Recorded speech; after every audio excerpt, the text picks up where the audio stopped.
So here are 3 things that I'm going to be focusing on as a hiker in my 30s instead of in my 20s. I finished the PCT when I was 28 and the Appalachian Trail when I was 25, and now I am attempting the Continental Divide Trail as a 31-year-old. One thing I'm going to try to focus on for this hike is stretching.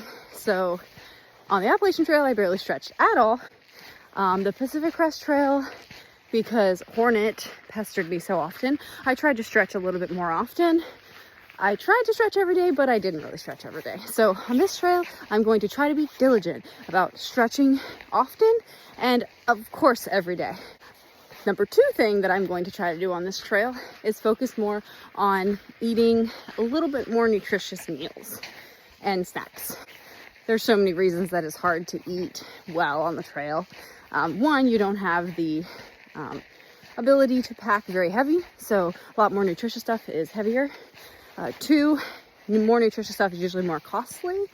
3, more nutritious stuff usually doesn't hit like the other stuff does.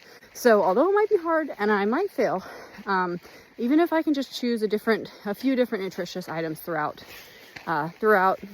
my week, like in town, or packing out, a few fresh items, more jerky, more dried fruit, I think I'll be happy with myself. The 3rd thing I'm going to try to focus on for this hike is taking better care of my mental health. I'm going to try to be a little bit more positive and embrace the suck, as they would say. Just knowing that I'm going to do bigger miles. The scenery isn't going to be as great. The water sources are going to be much worse. And just trying to accept that now, because it can be really hard when you're out there hiking and doing all that work and you're exhausted, to not just be like, why am I doing this? This sucks. The last water source is so much better.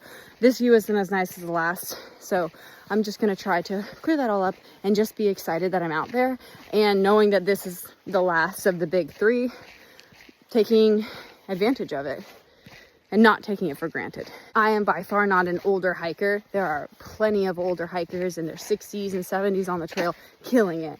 And I do think that older hikers have a lot of success. They have a better mindset. They know how to take care of their body better.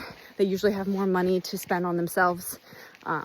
But I think it's important as we go through the years and the decades that we start to listen to our body, and that's what I'm gonna try to do.